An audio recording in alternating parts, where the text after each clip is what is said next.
নমস্কাৰ বন্ধু বান্ধৱীসকল, মই সন্দীপনে আপোনাক স্বাগতম জনাইছোঁ সন্দীপন 18 চেনেললৈ। আজি আপোনালোকলৈ এটা খুবেই সুখবৰ আছে।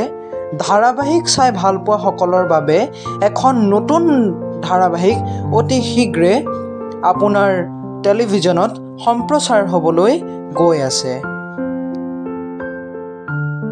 সেইখন ধাৰাবাহিকৰ নাম হৈছে বোৱাৰী মহাৰাণী। আপোনালোকে হয়তো স্ক্ৰীণত আহি থকা পোষ্টাৰখন মন কৰিছেই। এইখন আহি আছে জোনাক নামৰ চেনেলটিত।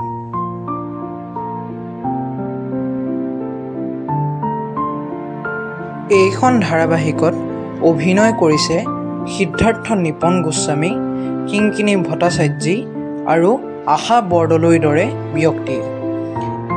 এইখন ধাৰাবাহিক আমি আশা কৰোঁ যে অন্য ধাৰাবাহিকৰ দৰে এইখন ধাৰাবাহিকেও যাতে আমাক অতি মনোৰঞ্জন দিয়ে, তাকে আশা কৰিম।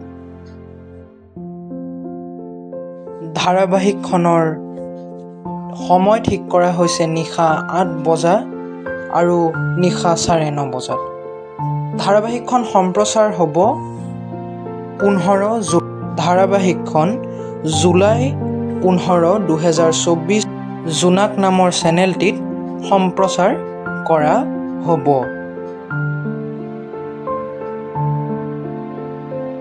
ধাৰাবাহিকখনৰ কিছু দৃশ্য আমি আপোনাক দেখাই দিছোঁ স্ক্ৰীণত। এইখন ধাৰাবাহিক জোনাক চেনেলত অতি শীঘ্ৰে আহি আছে আৰু যিটো ট্ৰেইলাৰ ধাৰাবাহিকখনৰ সেইটো আমাৰ ভিডিঅ'ৰ তলত দিয়া থাকিব। তাৰ পৰা আপুনি বোৱাৰী মহাৰাণী নামৰ এই ধাৰাবাহিকখনৰ যিটো মেইন ট্ৰেইলাৰ তাৰ এটা আভাস আমি দি দিছোঁ, সেইটো আপোনালোকে চাব পাৰে।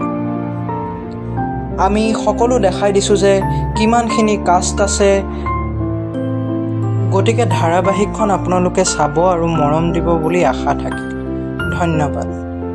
আৰু আমাৰ চেনেলটোক ছাবস্ক্ৰাইব কৰিব বুলিও আশা থাকিল।